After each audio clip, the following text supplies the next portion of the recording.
O passado dele era silêncio e luto. A noite era só chuva e despedida. Mas quando um CEO que jurou nunca mais sentir, viu uma grávida chorando na calçada e não conseguiu ir embora, o destino decidiu que aquela escolha teria consequências. E se você acha que já sabe onde tudo isso vai dar, siga em frente. Alguns finais não foram feitos para serem adivinhados, foram feitos para surpreender. Aqui começa mais uma história original de tirar o fôlego. Você está no canal Tramas de Amor, onde o poder beija o romance de frente. Antes de continuar, já deixa o like, se inscreve no canal e comenta aqui embaixo de qual cidade você está ouvindo essa história. E me diz também, você acredita que o amor pode nascer no meio de caminhos que nunca deveriam se cruzar? 6 meses antes, o mundo de Matteo Ferraz havia se tornado silencioso. A notícia veio no corredor de um hospital ao amanhecer, entregue em poucas palavras clínicas que não deixavam margem para dúvida. Sua mulher havia morrido, grávida de 7 meses. Ele não quebrou, não gritou. Apenas permaneceu imóvel por um instante, longo demais para ser natural, absorvendo o peso do que não podia ser desfeito. O luto não foi um evento, mas um estado. Ele não desabou, ele se fechou.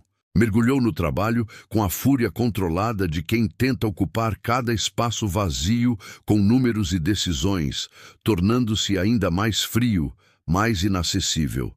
Na empresa, onde seu nome era sinônimo de poder e eficiência, ninguém soube.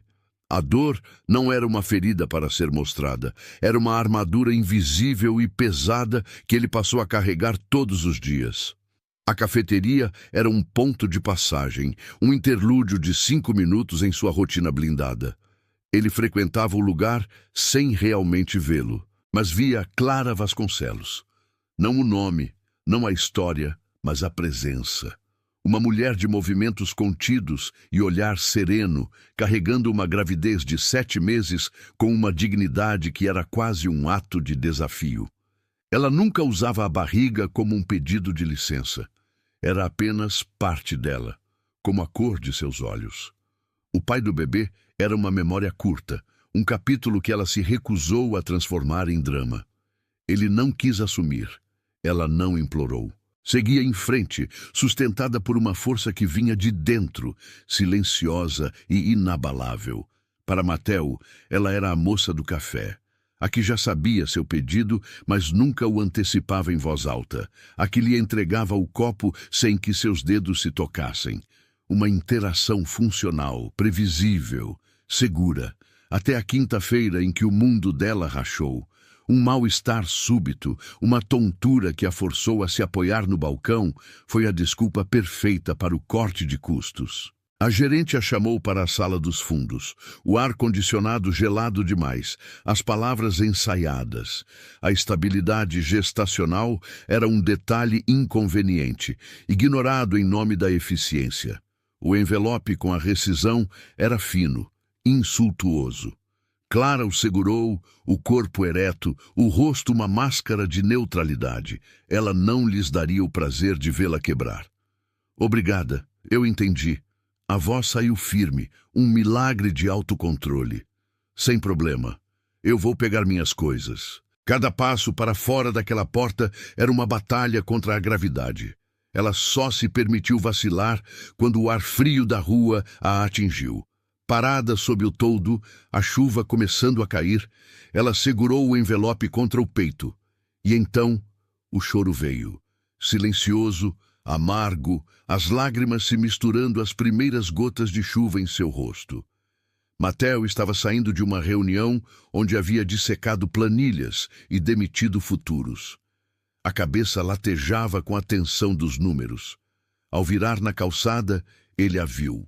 A silhueta de uma mulher grávida, encolhida contra o frio, tentando inutilmente enxugar um choro que não cessava. Por um instante, ele não a reconheceu. Viu apenas a imagem crua da vulnerabilidade. E algo dentro dele, um instinto há muito adormecido, se recusou a deixá-lo seguir em frente. Ir embora, de repente, não era mais uma opção. Ele se aproximou com a cautela de quem pisa em terreno sagrado e frágil. A voz dele, quando veio, foi baixa, quase parte do som da chuva. Você vai ficar doente aí fora. Clara se sobressaltou, o rosto virando em sua direção. Ela limpou as lágrimas com um gesto rápido, a armadura se recompondo às pressas. Eu estou bem. Obrigada. Ele viu o envelope amassado em sua mão, a roupa fina já úmida, o tremor que ela tentava controlar.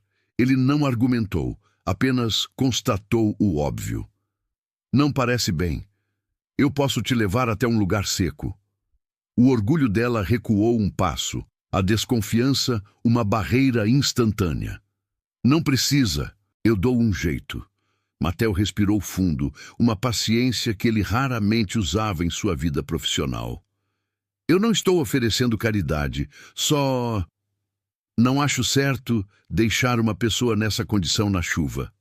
A chuva engrossou, como se tomasse partido. Um espasmo de desconforto fez Clara levar a mão à barriga, um gesto protetor, inconsciente. A visão daquela mão sobre o ventre grávido atingiu Matteo com a força de uma memória física. Ele não pensou em sua esposa. Ele sentiu uma contração no peito, uma urgência em apagar aquela cena do mundo. Você mora perto? A pergunta dele a fez engolir em seco. A verdade era um peso na garganta. Eu não tenho para onde ir hoje. Ela engoliu em seco antes de continuar, a voz baixa, contida. Depois que fui demitida, liguei para o meu padrasto. Achei que... Ela respirou fundo. Que pelo menos poderia voltar para casa por um tempo. Os dedos dela se fecharam levemente sobre si mesmos. Ele disse que não ia sustentar mulher grávida, nem filho de ninguém. Mandou eu nem aparecer para buscar minhas coisas. Um silêncio curto. Disse para eu considerar tudo o que fez por mim depois que minha mãe morreu como pagamento suficiente. Então, ela ergueu o olhar, vulnerável, apesar do esforço para parecer firme. Então, eu realmente não tenho para onde ir. O senho de Matteo se franziu. Surpresa. E então, a peça final do quebra-cabeça se encaixou. Ele olhou para o letreiro da cafeteria, para o uniforme sob o casaco fino dela. Você trabalha aqui? A constatação veio lenta, a memória se ajustando. A cafeteria, onde eu costumo parar de manhã. O constrangimento a fez desviar o olhar. Trabalhei, até hoje. O olhar dele caiu sobre o envelope. O que aconteceu? Ela tentou, mas a voz falhou, rachada pela emoção contida. Eu fui dispensada. Passei mal hoje. E eles disseram que era corte de custos. Eu já estava... Ela parou, a mão ainda na barriga. Não importa. Ele a deixou pairar no silêncio por um segundo antes de refutar. Importa, sim. A voz dele era um decreto. Ele então fez a pergunta que transformaria tudo. Qual é o seu nome? Ela hesitou, como se entregar o nome fosse entregar a última peça de si mesma. Clara. Clara Vasconcelos. Ele repetiu o nome baixo, como se o estivesse gravando na memória. Clara. E você? Ela perguntou, a voz quase inaudível. Matteo. Apenas o nome, sem o sobrenome que abria portas e fechava negócios. Ele apontou para o carro preto parado a poucos metros. Você não vai ficar aqui. Eu vou te levar para um lugar seguro. Ela tentou um último protesto, a dignidade como último escudo. Eu agradeço, mas eu não posso aceitar isso de um estranho. O olhar dele era firme, irredutível. Então aceite como um favor simples, um favor que você vai retribuir ficando em segurança hoje. A resistência dela se desfez, substituída por uma exaustão profunda. Só hoje, só até eu respirar. Só hoje. No caminho, o silêncio no carro era denso. A história do despejo veio em fragmentos, sussurrada com a vergonha de quem se sente um fardo. Sem alternativas, ele dirigiu para o único lugar que podia controlar. Sua casa. Ao entrarem no apartamento vasto e silencioso, Clara parou na soleira, um animal assustado na entrada de um covil desconhecido. Eu não quero atrapalhar sua vida. Mateo tirou o paletó molhado, a ação calma e deliberada. Você não está atrapalhando. Ele a encarou e, por baixo da dureza, havia uma promessa. Você está segura aqui. E pela primeira vez em muito tempo, apesar de estar na casa de um completo estranho, Clara sentiu que talvez, apenas talvez, ele estivesse dizendo a verdade. A chuva não era mais trilha sonora de abandono. Dentro do apartamento de Mateo, ela se transformava em um murmúrio distante, um som que isolava o silêncio e o tornava denso, quase palpável. Clara sentou-se na beirada de um sofá de couro macio, a xícara de chá intocada sobre a mesa de centro de madeira escura. O calor de suas mãos no porcelanato era a única coisa que parecia real naquele ambiente que cheirava a livros, a madeira limpa e a um perfume masculino discreto que não estava no ar, mas impregnado na própria estrutura do lugar. Era o cheiro da ordem, da estabilidade, de tudo o que ela havia perdido. Mateo não ficou por perto, pairando como um anfitrião ansioso. Ele sumiu por um corredor longo e escuro e voltou minutos depois com uma muda de roupas dobradas sobre o braço. Uma camiseta de algodão cinza, pesada e visivelmente cara, e uma calça de moletom que parecia nunca ter sido usada. Ele depositou as peças no outro extremo do sofá, mantendo uma distância que era, ao mesmo tempo, respeitosa e impenetrável. O banheiro de hóspedes é a segunda porta à esquerda no corredor. Tem toalhas limpas. Pode usar o que precisar. Não se preocupe em molhar o chão. A voz dele era um baixo contínuo, sem inflexões de pena ou curiosidade. Era a voz de um homem que dava ordens com a mesma naturalidade com que respirava. Mas ali, naquele momento, ele apenas informava. Dava a ela o mapa de um território seguro, sem pedir nada em troca. Clara apenas assentiu. As palavras pareciam presas na garganta, pesadas demais para saírem. Levantou-se, sentindo o peso do próprio corpo, da gravidez, da humilhação recente. Cada passo no piso de madeira polida ecoava sua condição de intrusa. No banheiro, a água quente do chuveiro foi a primeira gentileza genuína que seu corpo sentia em semanas. Ela deixou a água levar o suor frio do medo, a maquiagem borrada pelo choro, mas não a rigidez em seus ombros. Vestir as roupas dele foi estranho. A camiseta batia no meio de suas coxas e o cheiro dele, agora sutilmente em contato com sua pele, era como um lembrete constante daquela noite surreal. Quando voltou à sala, a encontrou vazia. Apenas um bilhete sobre a mesa de centro, ao lado da xícara de chá que já esfriara. A caligrafia era firme, angular, sem floreios. Fique à vontade. O quarto de hóspedes é a última porta do corredor. A cama está arrumada. Descanse.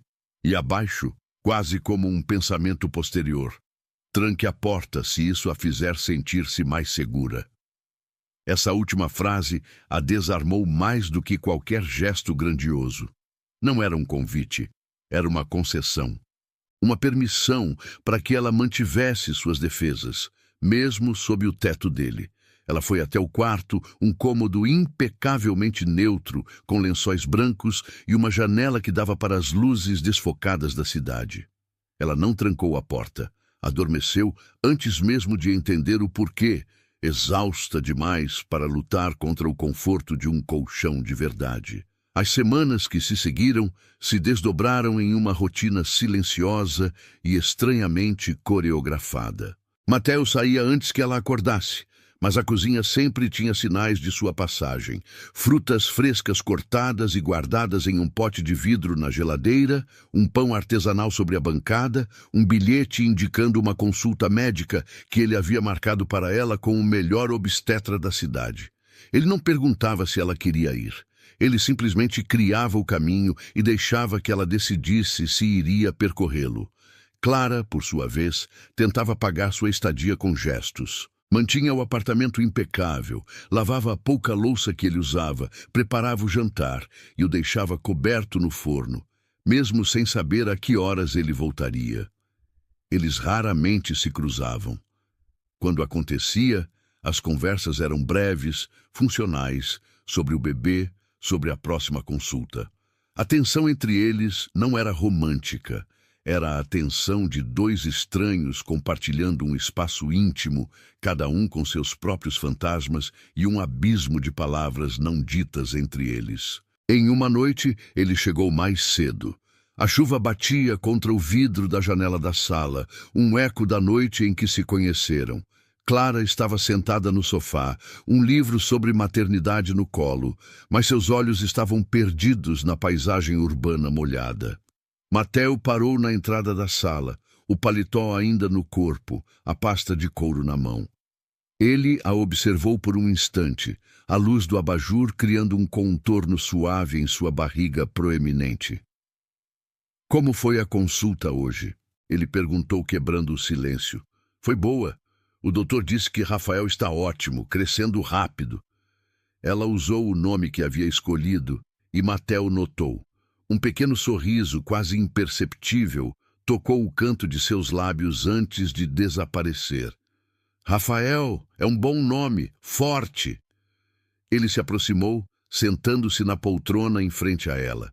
Havia uma distância segura entre eles, mas a presença dele preenchia o ambiente. Ele afrouxou a gravata, um gesto de cansaço que o tornava um pouco mais humano, menos inatingível. Clara, eu preciso falar com você sobre o que aconteceu na cafeteria. Ela sentiu o estômago gelar. Era o assunto que vinha evitando, o nó de humilhação que tentava engolir todos os dias.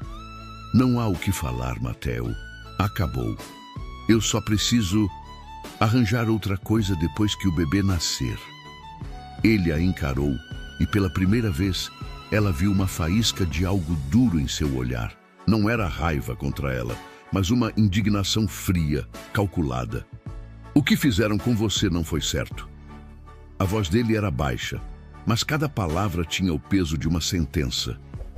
Não é só injusto, é crime. Uma demissão nessas condições, usando um mal-estar como pretexto. Eles contaram com o seu silêncio. Contaram que você não teria recursos para lutar. Clara baixou o olhar para as próprias mãos, entrelaçadas sobre a barriga. Lutar. A palavra soava exaustiva. Eu não tenho como lutar contra eles, Mateo. Eu não tenho nada. Você tem a verdade, e isso é o suficiente. Ele se inclinou um pouco para a frente, a intensidade em seu olhar prendendo a atenção dela. Eu conversei com uma advogada. Uma das melhores na área trabalhista. Ela analisou seu caso. O que a empresa fez foi uma sucessão de erros grosseiros. A chance de ganharmos é altíssima.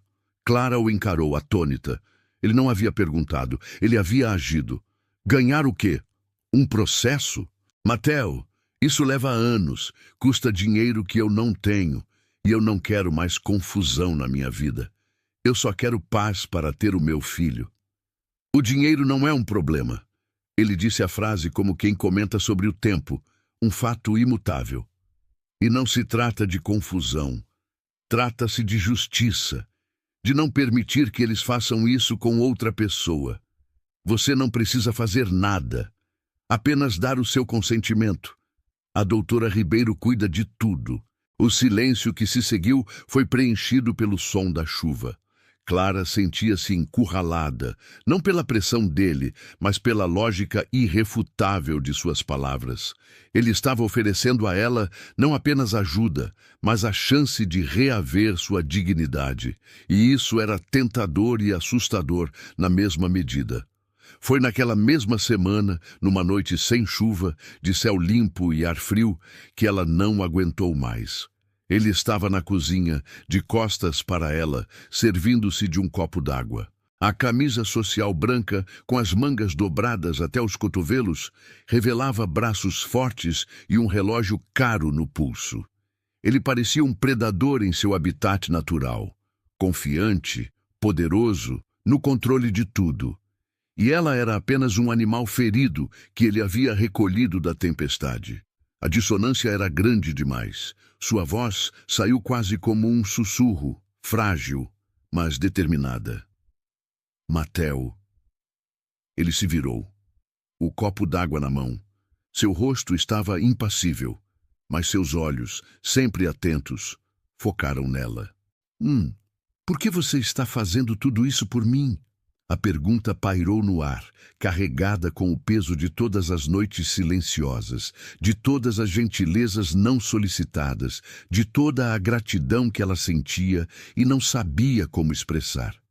Ela não estava acusando, estava implorando por uma resposta que fizesse sentido, que a ajudasse a entender seu lugar naquele universo que não era o seu. O silêncio caiu como um véu. Ele não desviou o olhar.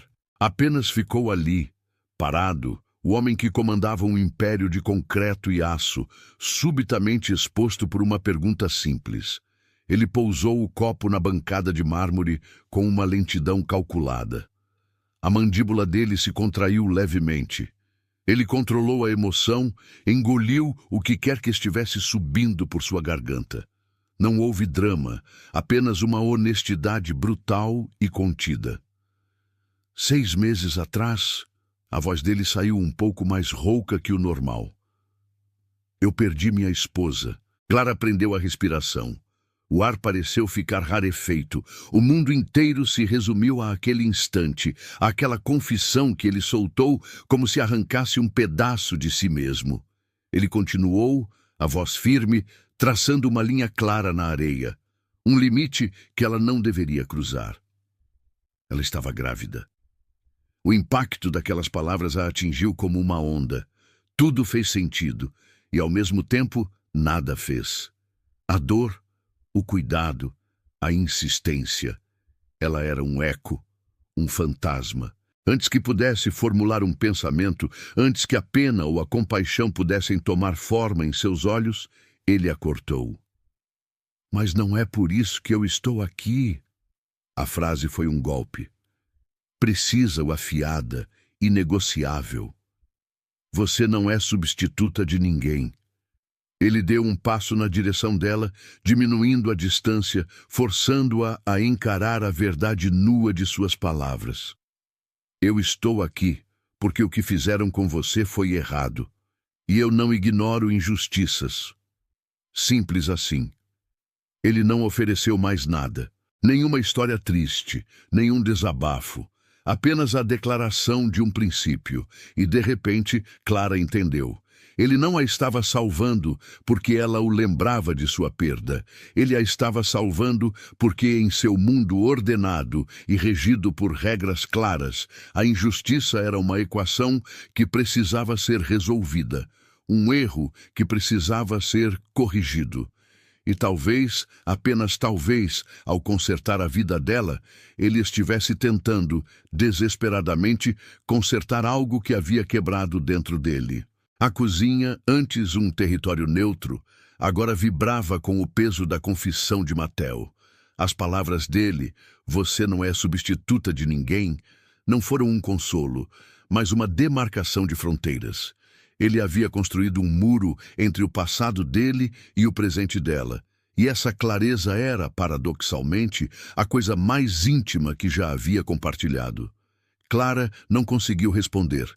Qualquer palavra de compaixão soaria vazia, qualquer agradecimento pequeno demais. Ela apenas assentiu, um gesto mínimo que selava um pacto silencioso de compreensão.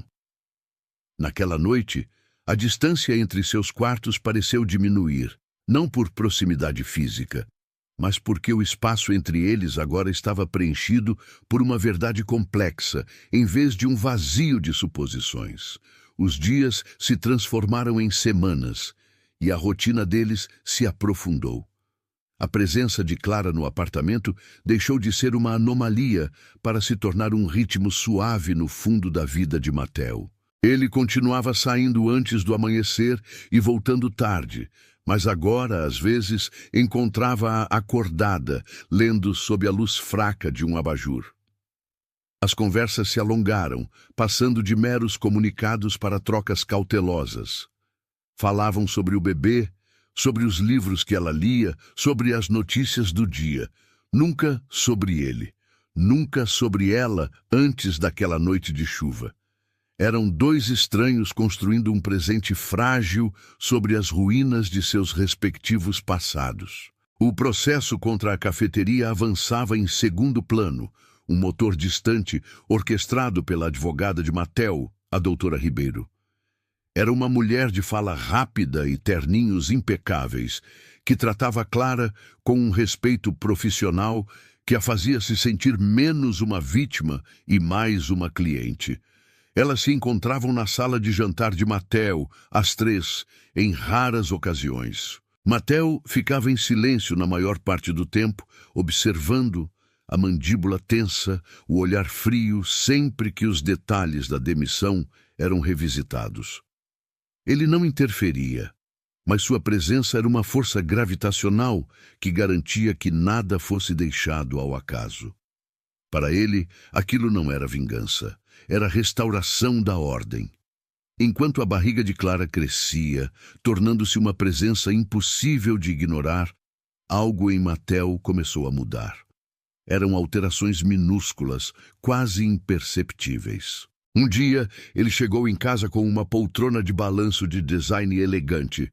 Para a sua coluna, ele disse sem jeito, como se estivesse fechando um negócio.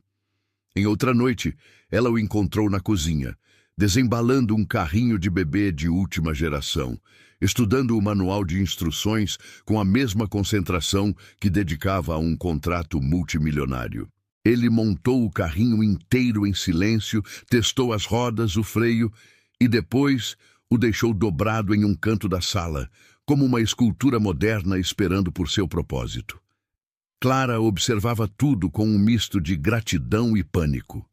A gentileza dele era prática, material, inegável. Ele não oferecia palavras doces, ele oferecia soluções. Construía um ninho para ela e para o bebê com a eficiência de um engenheiro, mas sem nunca reivindicar o lugar de pai. E era essa distância que a aterrorizava. Ela estava se acostumando com aquele cuidado, com aquela segurança. Estava se apegando não ao homem, mas à sensação de ter alguém em seu canto do ringue. E sabia que, cedo ou tarde, a luta acabaria, e ela teria que voltar para a própria solidão. O 8º mês de gestação chegou com um peso novo. As noites se tornaram mais difíceis.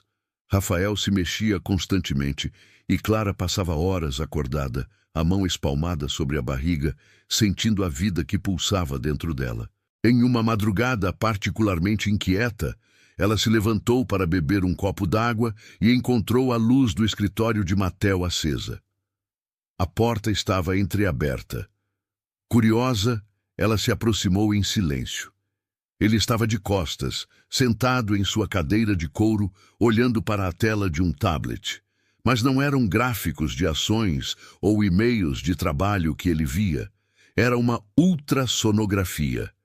A imagem em preto e branco de um pequeno ser, perfeitamente formado. Ele passou o dedo pela tela com uma delicadeza que Clara nunca tinha visto. Um toque reverente, cheio de uma dor antiga. Ele não estava olhando para Rafael. Estava olhando para o fantasma de seu próprio filho. Clara recuou, o coração batendo descompassado. Foi a primeira vez que ela viu a rachadura em sua armadura. Ele não a via, mas ela o viu. Viu o homem por trás do poder, o pai que nunca foi, o marido que perdeu tudo. Aquele vislumbre de sua vulnerabilidade a conectou a ele de uma forma que meses de convivência não haviam conseguido. Ele não era apenas seu benfeitor. Era um homem que sangrava como qualquer outro. A vontade de entrar ali, de colocar a mão em seu ombro, foi quase insuportável, mas ela se conteve. Aquele era um santuário de dor ao qual ela não tinha acesso. O trabalho de parto começou sem aviso, numa terça-feira chuvosa que parecia uma réplica melancólica da noite em que se conheceram. Não foi como nos filmes, Começou com uma dor incômoda nas costas, um desconforto que ela atribuiu a uma noite mal dormida. Mas a dor não passou. Ela se tornou rítmica, uma onda que vinha, quebrava e recuava. Quando a primeira contração forte a fez perder o fôlego, ela soube. Mateo estava em uma videoconferência quando seu celular pessoal tocou. Ele nunca atendia ligações privadas durante o horário de trabalho, mas era o número dela. Ele pediu licença, a voz neutra, e atendeu no corredor. Clara... A voz dela do outro lado era ofegante, mas controlada. Mateo, acho que está na hora. Ele não hesitou. Não houve pânico, apenas uma mudança de marcha. Estou a caminho, ele disse e desligou. Em menos de 20 minutos, o som do carro dele na garagem ecoou pelo apartamento. Ele entrou, já sem o paletó, as mangas da camisa dobradas. Seu rosto era uma máscara de calma e determinação. Ele pegou a pequena mala de maternidade que já estava pronta perto da porta, a mesma mala que ele havia comprado, e a ajudou a se levantar. Consegue andar? Ele perguntou, a voz firme. Ela assentiu, apoiando-se nele. Cada passo até o elevador era uma jornada. No hospital, ele se moveu com uma eficiência assustadora. Enquanto Clara era levada para uma sala de avaliação, ele lidava com a burocracia, a voz baixa e imperativa, resolvendo formulários, autorizações, garantindo o melhor quarto, a melhor equipe. Ele era uma força da natureza, dobrando o sistema hospitalar à sua vontade, não com arrogância, mas com a autoridade de quem não aceita não como resposta. Quando ele finalmente entrou no quarto onde a haviam instalado, Clara estava na cama, os fios do monitor cardíaco presos à sua barriga. A dor era mais intensa agora, e ela lutava para respirar através de cada contração. Ele puxou uma cadeira e sentou-se ao lado dela. Não disse nada. Apenas ficou ali. Sua presença silenciosa era uma âncora no meio da tempestade de dor. As horas se arrastaram. Enfermeiras entravam e saíam. A dor de Clara se intensificava, despindo-a de sua compostura, deixando-a vulnerável e exausta. Em um intervalo entre as contrações, ela se virou para ele, os olhos turvos de dor e medo. Você não precisa ficar, ela sussurrou, a voz fraca. Eu sei que tem coisas mais importantes. Seus negócios. Ele se inclinou pegando a mão dela. O toque dele foi uma surpresa, a pele quente e firme envolvendo a sua. O olhar dele era inabalável. Clara, ele disse, a voz baixa e carregada de uma convicção absoluta. Eu não vou a lugar nenhum. Naquele momento ele não era o CEO, o benfeitor, o estranho. Ele era apenas Mateo. E ele estava ali, com ela, quando a dilatação finalmente se completou e a levaram para a sala de parto. A enfermeira perguntou se o pai gostaria de acompanhar. O pânico brilhou nos olhos de Clara. Ela olhou para Mateo, uma pergunta silenciosa, desesperada. Ele entendeu. Eu vou esperar aqui fora, ele disse à enfermeira, mas seus olhos estavam fixos em Clara, transmitindo uma mensagem só para ela. Você consegue. Eu estou aqui. Ele ficou no corredor, as costas contra a parede fria, as mãos nos bolsos. O tempo se tornou elástico, cada minuto uma eternidade. Ele ouvia os sons abafados do outro lado da porta, as vozes de comando dos médicos, os gemidos de dor dela. E então, o som que mudou tudo. Um choro, agudo, forte, vibrante. Um choro que cortou o ar estéril do hospital e atingiu Mateo em cheio. Ele fechou os olhos, a respiração presa na garganta. Por um segundo, ele não estava naquele corredor. Estava em outro, 6 meses atrás. Um corredor silencioso demais, onde nenhum choro veio. A memória o atingiu com a força de um soco, mas o choro de Rafael, o choro do filho de Clara, o puxou de volta para o presente. Aquele choro era vida. E ele estava ali para testemunhá-la. Uma enfermeira abriu a porta, o rosto sorridente. É um menino lindo e saudável, A mãe está bem. Vocês podem entrar em alguns minutos. Minutos depois, que pareceram uma vida inteira, trouxeram Rafael para ela. Um pequeno embrulho de mantas brancas, o rosto vermelho e enrugado, os olhos bem fechados. Clara o pegou nos braços e o mundo exterior desapareceu. O cheiro dele, a sensação do peso minúsculo em seu peito, o som suave de sua respiração, tudo se fundiu em um único e avassalador sentimento de amor. Um amor tão puro e feroz que a deixou sem fôlego. Ela chorou, desta vez não de tristeza ou medo, mas de uma alegria tão profunda que doía. Quando Mateo finalmente foi autorizado a entrar, ele parou na porta, como se hesitasse em cruzar o limiar de uma cena tão sagrada.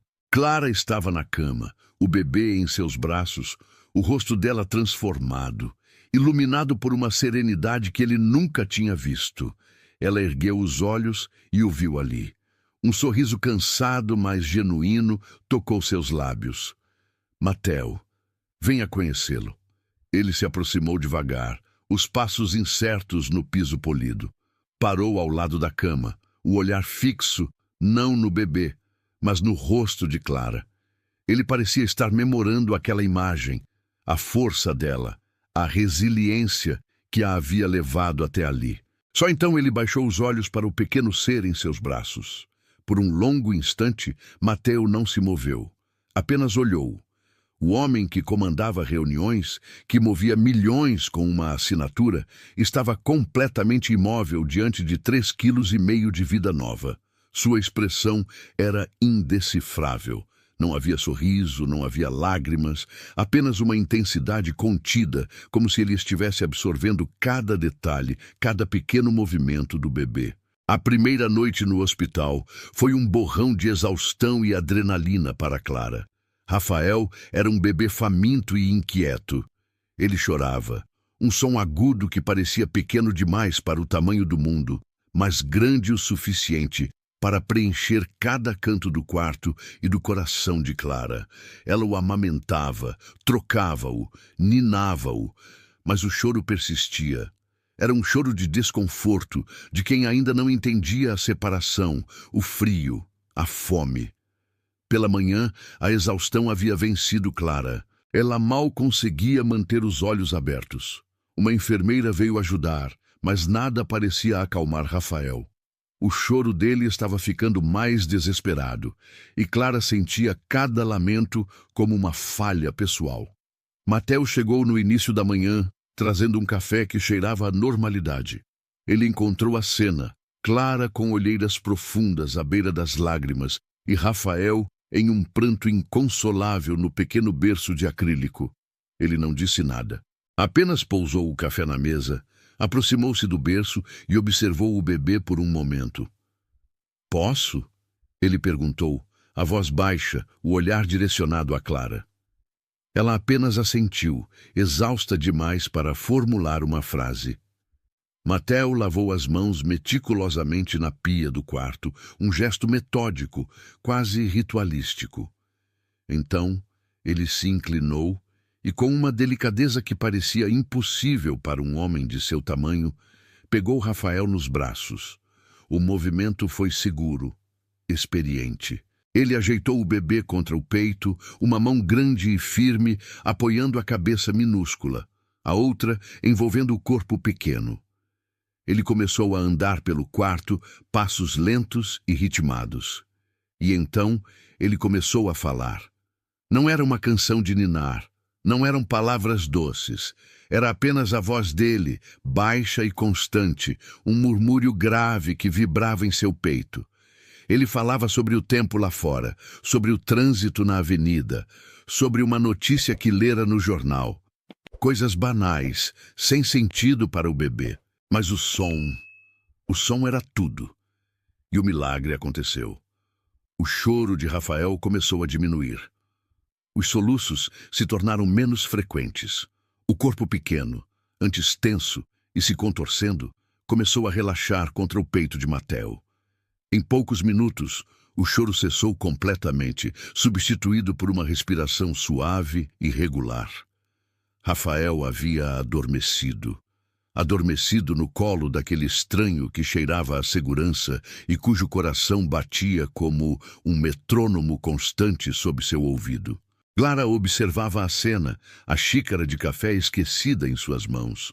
Seus olhos, marejados, não eram de tristeza. Era algo diferente. Um aperto no peito, um calor que se espalhava lentamente, assustador e maravilhoso ao mesmo tempo. Ela viu a maneira como a mão de Mateo protegia a cabeça de seu filho, o cuidado em cada passo, a paz que sua simples presença havia trazido. E naquela imagem, o homem poderoso e fechado embalando seu bebê com uma ternura que ele provavelmente nem sabia que possuía, ela viu a miragem de algo que nunca se permitira desejar: uma família. Aquele momento mudou a dinâmica entre eles de forma irreversível. Não foi dito em palavras, mas quando Mateo, com a mesma delicadeza, devolveu Rafael adormecido ao berço e seus olhos se encontraram sobre o pequeno corpo, havia uma nova compreensão no ar. Uma cumplicidade forjada no silêncio de um quarto de hospital. O retorno para o apartamento de Mateo foi uma rendição silenciosa para Clara. Ir para outro lugar não era mais uma opção. A realidade de um recém-nascido era avassaladora, e a ajuda de Mateo, antes uma gentileza, agora era uma necessidade.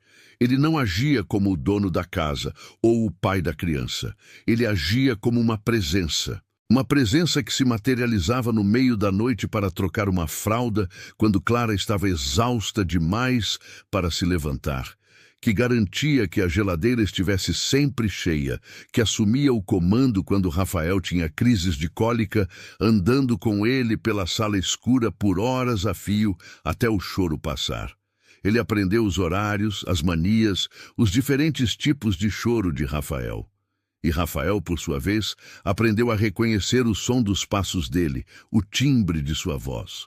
O bebê se acalmava em seu colo de uma forma que não se acalmava com mais ninguém, nem mesmo com Clara.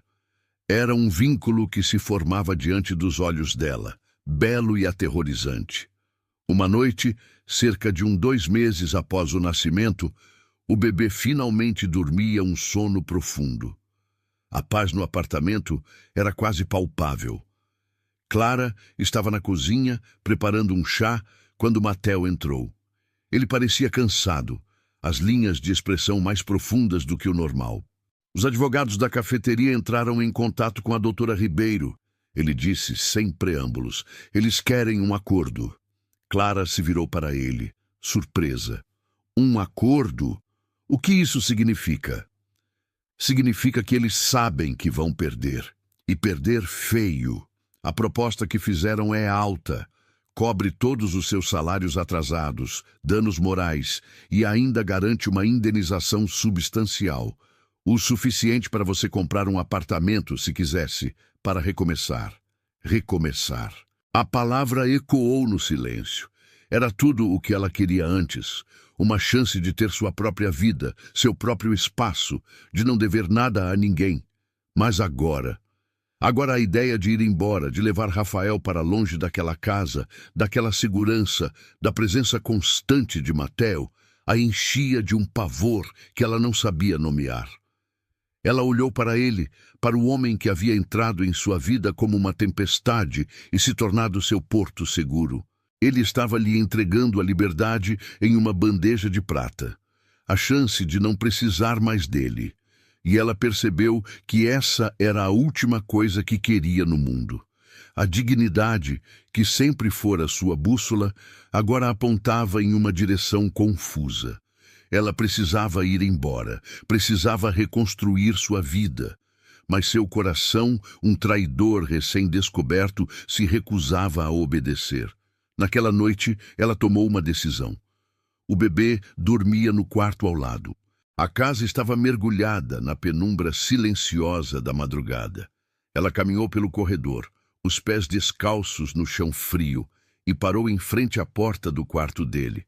A porta que ela nunca havia se atrevido a tocar. Ela hesitou, o coração batendo na garganta. E vocês, o que teriam feito no lugar dela? Teriam a coragem de bater naquela porta ou a força para ir embora? Ela respirou fundo e bateu, levemente, 2 vezes. A porta se abriu quase que imediatamente, como se ele estivesse esperando. Mateo estava ali, vestindo apenas uma calça de moletom, o peito nu, o rosto marcado pela preocupação. Clara, aconteceu alguma coisa com o bebê? A voz dela saiu num sussurro, mas era firme. Eu não vim por causa do bebê. Ela ergueu o queixo, forçando-se a sustentar o olhar dele. Eu vim porque eu preciso te dizer uma coisa. Ele esperou, a expressão impassível, mas uma nova tensão endurecendo seus ombros. Eu sei que preciso ir embora, Mateo. Com o dinheiro do acordo, eu posso. Eu devo. É o certo a se fazer. Ela fez uma pausa, reunindo toda a sua coragem. Mas hoje, quando você falou em recomeçar, a única coisa que eu senti foi medo, pânico. A ideia de não ter você por perto quando Rafael chorar, de não ouvir seus passos no corredor. A voz dela falhou. Eu não quero ir embora, Mateo. O silêncio que se seguiu foi o mais longo de suas vidas. Ele não se moveu, não falou, apenas a observou. O olhar percorrendo seu rosto, tentando decifrar a confissão que ela acabara de fazer. Eu sei que não tenho o direito de pedir nada. Ela continuou, as palavras tropeçando umas nas outras. Você já fez tanto, mas eu não posso mais fingir que você é apenas meu senhorio ou um amigo. Você se tornou algo mais, e eu estou com medo do que isso significa, mas estou com mais medo ainda de perder isso. Finalmente, ele se moveu. Deu um passo à frente, diminuindo a distância entre eles até que apenas centímetros os separassem. Ele ergueu a mão, mas não a tocou. A mão pairou no ar, perto do rosto dela, um gesto de intenção contida. Você acha mesmo? A voz dele era um trovão baixo, carregado de uma emoção que ela nunca tinha ouvido antes. Que eu estou fazendo isso por pena? Que eu montei um quarto para o seu filho e passei noites em claro porque me senti obrigado? Ele balançou a cabeça, um movimento lento, quase imperceptível. Clara, eu já perdi uma família uma vez. Eu sei exatamente como é o vazio que fica. A porcaria do silêncio. E eu não estou disposto a passar por isso de novo. A linha de seu maxilar se contraiu. Você não é uma lembrança do meu passado. E esse bebê, Rafael, ele não é um fantasma. Seu olhar aprendeu, intenso, devorador. Vocês dois são o meu presente, perfeitamente. Vamos mergulhar no momento de virada, onde a confissão de ambos os lados finalmente quebra a última barreira de hesitação e a tensão acumulada encontra seu clímax. As palavras de Mateo, vocês dois são o meu presente, pairaram no corredor escuro como uma promessa e uma sentença. Para Clara, foi como se o chão sob seus pés, que sempre fora instável, de repente se solidificasse. O medo não desapareceu, mas mudou de forma. Não era mais o medo de ser um fardo, mas o medo aterrorizante de uma felicidade que ela não sabia se merecia, de uma esperança que não ousava nutrir. Ele não estava oferecendo um teto, estava oferecendo um lugar no mundo, ao lado dele. A mão dele, que antes pairava no ar, finalmente se moveu. Com uma lentidão torturante, seus dedos tocaram o rosto dela, o polegar desenhando uma linha suave em sua bochecha. O toque não foi de paixão, mas de reconhecimento. Como se ele a estivesse vendo pela primeira vez, sem o filtro da chuva, da pena ou da obrigação. E ela, pela primeira vez, não recuou. Inclinou-se contra o toque dele, um ato de rendição silenciosa, fechando os olhos por um breve instante. Eu não quero que você vá embora, Clara, ele sussurrou, a voz rouca, a confissão final. Eu quero vocês aqui, comigo, de verdade. A palavra comigo era um universo inteiro. Não era na minha casa ou sob minha proteção. Era um convite para o centro de sua vida. Um lugar que ele mantivera trancado a 7 chaves desde que a tragédia o esvaziara.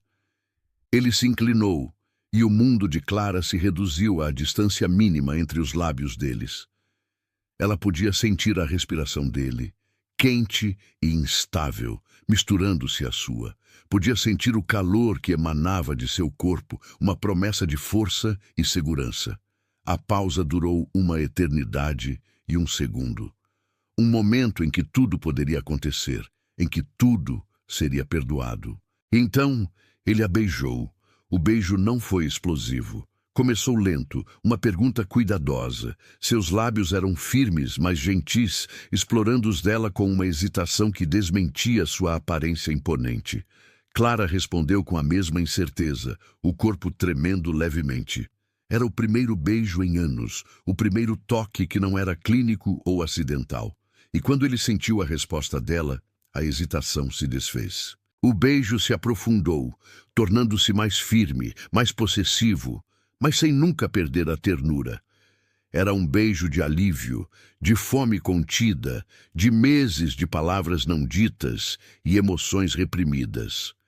Ele a puxou para mais perto, uma mão segurando seu rosto, a outra deslizando para a curva de sua cintura, colando o corpo dela ao seu. Clara enlaçou os braços em seu pescoço, entregando-se completamente àquele momento, a sensação de finalmente pertencer a algum lugar. Quando se separaram, ambos estavam ofegantes. Testa colada na testa, eles se encararam na penumbra. Os olhos de Mateo, geralmente tão controlados, agora queimavam com uma intensidade que a deixou sem ar. Isso é grande demais, Mateo. Ela sussurrou a voz trêmula, expressando o último resquício de seu medo. Eu sei, ele respondeu, a voz um murmúrio grave. E não vai ser fácil, mas eu não quero o fácil. Eu quero o real. Eu quero vocês. Ele não a beijou novamente. Em vez disso, pegou a mão dela e a guiou para dentro do quarto, fechando a porta atrás deles. O quarto dele era como o resto da casa, espaçoso, minimalista, dominado por tons de cinza e azul marinho. Mas havia uma intimidade ali, no livro aberto na mesa de cabeceira, nos sapatos deixados ao lado da cama, que falava sobre o homem, não sobre o CEO. Ele a levou até a cama e a fez sentar-se na beirada. Ajoelhou-se à sua frente, ainda segurando sua mão. Eu não vou tocar em você, a menos que você queira, ele disse a voz baixa, mas a promessa clara em seus olhos. Esta noite e todas as outras noites. A escolha será sempre sua, Clara, sempre. Mas não se engane. A voz saiu mais grave. Se você ficar aqui esta noite, vai ser difícil para mim fingir que você não mexe comigo. Aquele juramento, vindo de um homem tão acostumado a estar no comando, foi a prova final de que ele a via, de que a respeitava em um nível que transcendia a atração física.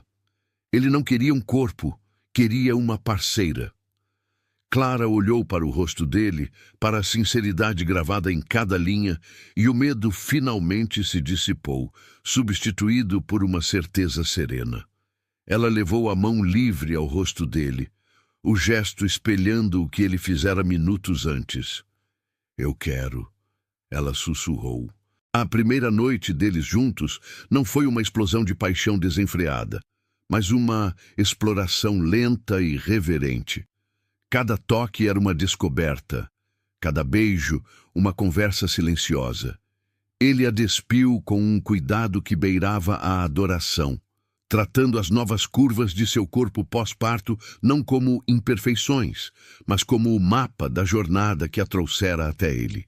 E ele, por sua vez, permitiu que ela visse as cicatrizes que ele carregava, não as físicas, mas as que estavam gravadas em sua alma, visíveis na maneira como ele a segurava, como se tivesse medo de que ela pudesse desaparecer.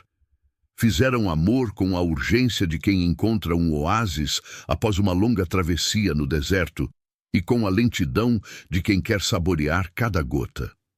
Foi uma união não apenas de corpos, mas de duas solidões que juntas encontraram uma forma de calor e luz. A manhã seguinte trouxe consigo uma nova normalidade. Quando acordaram, entrelaçados nos lençóis de algodão egípcio, o choro de Rafael soou da babá eletrônica. Pela primeira vez, eles sorriram um para o outro, um sorriso cúmplice, íntimo. Não eram mais dois estranhos sob o mesmo teto. Eram uma unidade. A partir daquela noite, tudo mudou. Eles se tornaram um casal. Não um casal convencional, talvez, mas um casal forjado no fogo da adversidade e cimentado por uma escolha mútua e consciente. O apartamento de Mattel, antes um refúgio silencioso, agora era preenchido pelos sons de uma vida de verdade. O choro do bebê, as risadas de Clara, as conversas baixas deles no final do dia.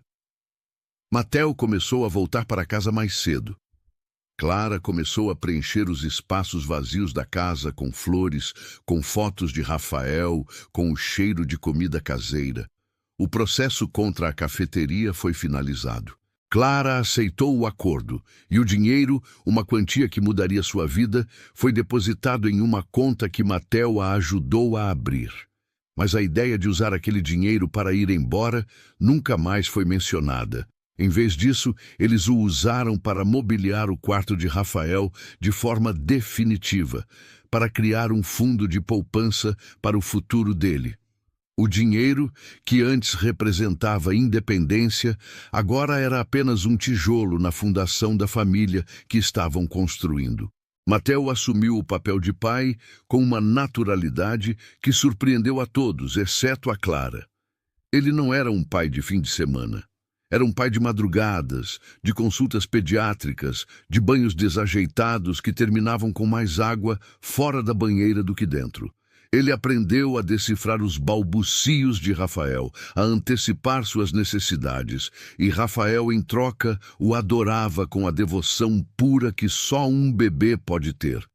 O primeiro sorriso de verdade do menino foi para Mattel. A primeira vez que ele estendeu os bracinhos para pedir colo foi para Mattel. A palavra papai ainda não existia, mas o sentimento já estava lá, sólido e inquestionável. O relacionamento deles floresceu nesse novo ecossistema. Eles aprenderam a navegar suas diferenças, a intensidade controlada dele e a resiliência silenciosa dela. Descobriram o humor um do outro, as pequenas manias, os medos irracionais. As noites, depois que Rafael dormia, tornaram-se o santuário deles. Conversavam por horas, compartilhavam histórias, faziam planos, e o amor que havia começado como um ato de cuidado aprofundou-se, tornou-se uma parceria baseada em respeito, admiração e uma paixão que só crescia com a intimidade do dia a dia. Cerca de 1 ano depois do nascimento de Rafael, em uma noite de sábado que não tinha nada de especial, eles estavam no tapete da sala. Rafael, que já engatinhava com uma velocidade impressionante, brincava com blocos de montar, derrubando as torres que Mattel pacientemente construía. Clara os observava do sofá, o coração transbordando de uma felicidade tão calma e constante que ainda a surpreendia. Mattel olhou para ela por cima da cabeça do filho, um brilho nos olhos. Ele precisa de mais espaço, um quintal para correr. Clara sorriu. Você está pensando em se mudar? Gosto deste apartamento. Não estou pensando em me mudar, ele disse, a voz séria de repente. Estou pensando em construir algo. Para nós. Uma casa. Ele então se levantou, veio até ela e, para sua surpresa, ajoelhou-se novamente à sua frente, exatamente como naquela noite no corredor. Ele pegou a mão dela. Não havia anel, não havia um discurso ensaiado, apenas a verdade crua em seus olhos. Eu não quero mais ser apenas o homem com quem você mora, Clara. Eu não quero que Rafael cresça em uma casa onde seus pais não compartilham o mesmo nome. Eu quero o pacote completo. Quero as brigas sobre a cor da parede, as viagens de férias, as festas de aniversário. Quero acordar ao seu lado pelo resto da minha vida. Ele respirou fundo, a vulnerabilidade exposta em seu rosto. Casa comigo. Seja minha esposa, oficialmente. Deixe-me ser o pai do nosso filho, oficialmente. Deixe-me dar a vocês o meu nome. Clara sentiu as lágrimas quentes escorrendo por seu rosto. Lágrimas que não tinham nada a ver com a tristeza do passado, mas tudo a ver com a beleza avassaladora do presente.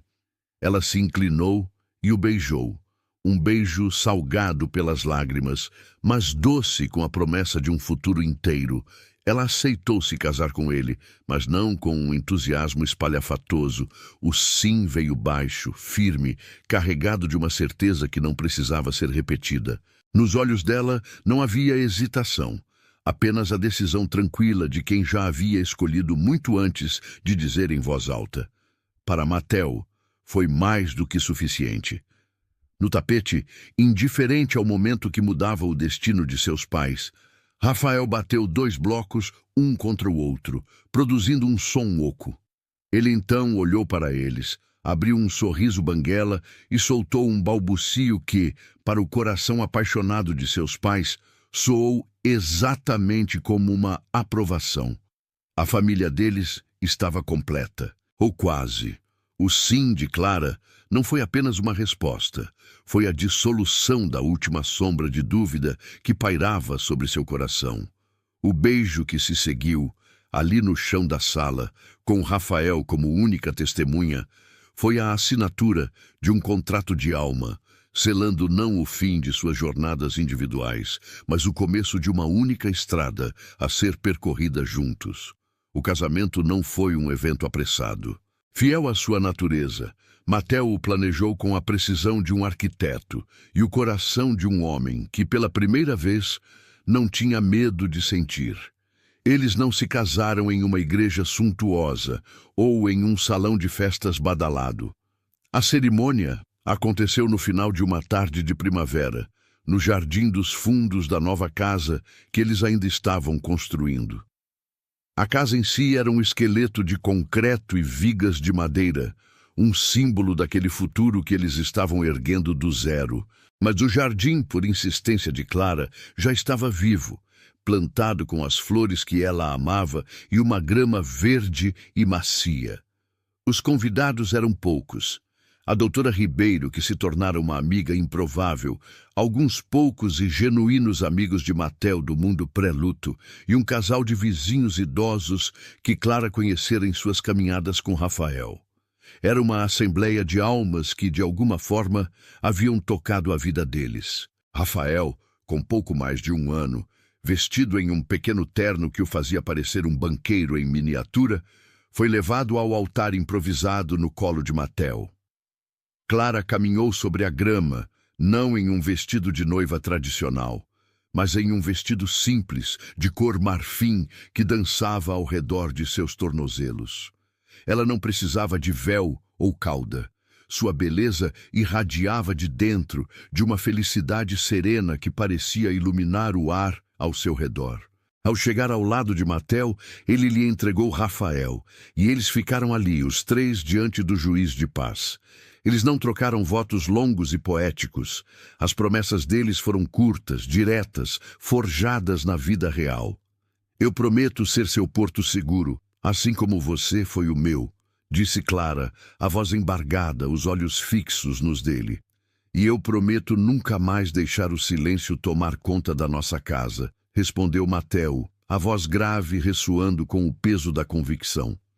Prometo ser seu parceiro, seu amigo e o melhor pai que eu puder ser para o nosso filho, para os nossos filhos. A troca de alianças foi o único ritual. Anéis de platina, simples, pesados, um lembrete constante do pacto que haviam firmado. Quando o juiz os declarou casados, não houve uma explosão de aplausos, mas um suspiro coletivo de emoção. Mateo beijou Clara, um beijo profundo, cheio de amor e gratidão, enquanto Rafael, entre eles, batia palmas desajeitadamente, rindo de algo que só ele entendia. A celebração foi um almoço longo e preguiçoso sob as árvores. com música baixa, risadas e a sensação palpável de que todos ali testemunhavam algo raro e verdadeiro. Os anos seguintes foram a materialização daquelas promessas. A casa ficou pronta, um refúgio de vidro, madeira e luz, com um quintal onde Rafael aprendeu a correr, cair e levantar. A vida deles encontrou um ritmo, uma sinfonia doméstica composta por manhãs apressadas, jantares tranquilos e fins de semana passados em parques ou simplesmente no tapete da sala, construindo castelos de blocos. Mateo, o homem que antes vivia para o trabalho, aprendeu a delegar, a desligar o telefone, a estar presente.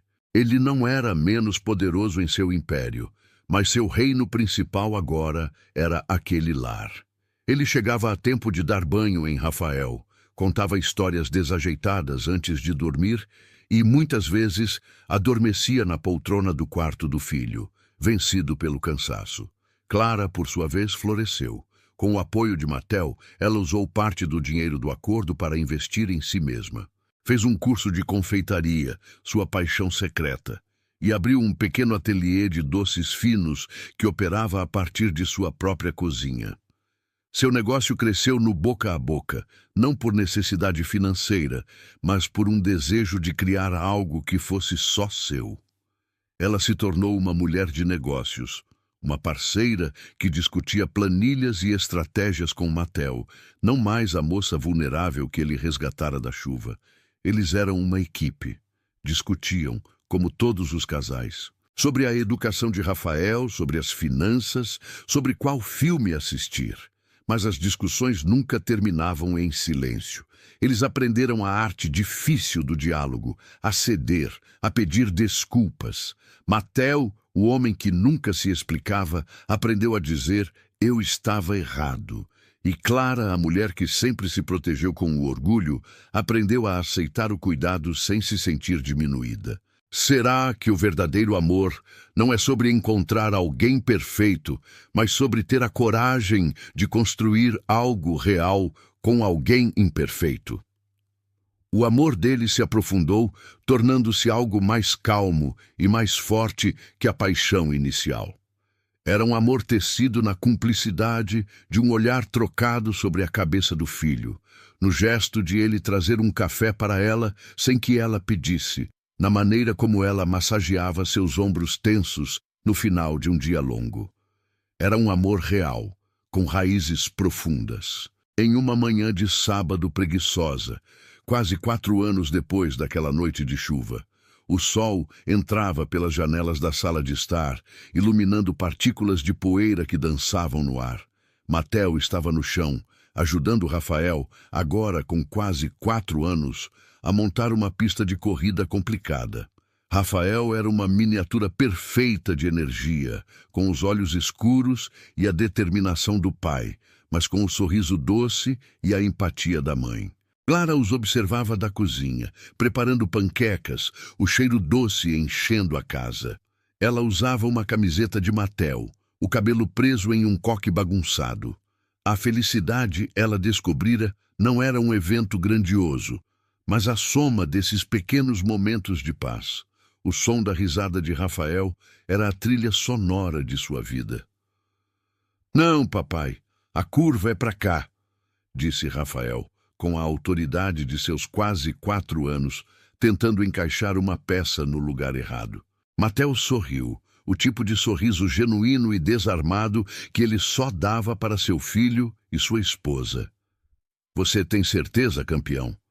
Acho que o manual diz outra coisa." "Eu sou o chefe da pista", Rafael declarou resoluto. Mateo ergueu as mãos em sinal de rendição. "Tudo bem, chefe, você manda." Ele então se recostou no sofá, observando o filho brincar, o coração cheio de um contentamento que ele nunca imaginara ser possível. O amor por aquele menino era uma força física, uma âncora que o prendia à vida de uma forma que nada mais poderia. Rafael, depois de lutar com a peça por mais 1 minuto, desistiu e engatinhou para o colo de Mateo, deitando a cabeça em seu peito. Ele ficou em silêncio por um momento, parecendo ponderar sobre as grandes questões do universo. Então, ele ergueu a cabeça e olhou para o rosto do pai com uma seriedade profunda. Papai, quando é que eu vou ganhar um irmãozinho? A pergunta tão simples e direta, vinda da inocência de uma criança, parou o tempo. Mateo congelou. A respiração ficou presa em seus pulmões. Ele sentiu um eco distante daquela perda antiga, mas desta vez não era dor. Era um choque de possibilidade, um vislumbre de um futuro ainda mais completo. Seus olhos, largos e cheios de uma emoção súbita, encontraram os de Clara do outro lado da sala. Clara, que ouvira a pergunta, parou com a espátula no ar. Um rubor quente subiu por seu rosto, mas seus olhos brilhavam, espelhando a emoção que via nos dele. Naquele olhar trocado, uma conversa inteira aconteceu. O medo, a esperança, a pergunta silenciosa. E se? Será que eles estavam prontos? Será que o universo lhes daria essa segunda chance, desta vez juntos? O silêncio na sala era denso, carregado de significado, de futuros não escritos. Rafael, alheio à magnitude do que havia perguntado, continuou a encarar o pai, esperando uma resposta. Mateo engoliu em seco, a mente acelerada. Ele não podia simplesmente dizer sim ou não. Aquela era uma decisão que pertencia aos dois. Ele desviou o olhar de Clara, baixando-o para o rosto curioso de seu filho. Um sorriso lento, cheio de ternura e promessa, se formou em seus lábios. Ele afagou o cabelo do menino, a voz saindo suave, um pouco rouca. Acho que isso é um assunto que eu e a mamãe precisamos conversar, campeão. E naquela resposta, naquela promessa de uma conversa futura, estava a prova final de sua jornada. Do homem que fugia da emoção ao homem que a abraçava como o centro de sua família. Da mulher que lutava sozinha à mulher que aprendera a compartilhar a vida. Eles não sabiam o que o futuro lhes reservava, se teriam outro filho ou não. Mas, pela primeira vez, eles encaravam o desconhecido não como uma ameaça, mas como uma aventura. E eles a enfrentariam juntos, como sempre. A história de Mateo e Clara termina aqui, mas talvez ela converse com algo que só você sabe. Quantas vezes você também se sentiu na chuva, sem direção, com o peso do mundo nos ombros, acreditando que precisava enfrentar tudo sozinha? A jornada de Clara nos lembra que sua dignidade não está em recusar ajuda, mas em saber que você é digna dela, mesmo no seu momento mais frágil. Talvez a sua tempestade seja outra. Um emprego perdido, um coração partido, um sonho que parece distante. Mas a lição que fica é que você não precisa dar conta de tudo sem ajuda. Às vezes, a maior força está em aceitar a mão estendida de um Mateo inesperado. E às vezes, é a nossa própria dor que nos ensina a não virar o rosto para a dor do outro. Essa história, no fundo, também é sobre você, sobre a sua força, sua resiliência e a esperança de que, mesmo depois da pior chuva, o sol pode, sim, voltar a brilhar. Se você chegou até o final dessa história, então você é do meu time. O time que entende que a verdadeira força não está em nunca cair, mas em como a gente se reconstrói depois da queda. A história de Mateo e Clara fala sobre como um ato de compaixão pode curar duas almas ao mesmo tempo, transformando dor em um recomeço. E lembra, todas as histórias aqui do Tramas de Amor são originais, criadas com cuidado, intensidade e respeito por você que fica até o fim. Curte, compartilha e ativa o sininho. É isso que mantém o canal vivo e permite que histórias como a de Mateo e Clara continuem sendo contadas. Nos vemos na próxima história do Tramas de Amor.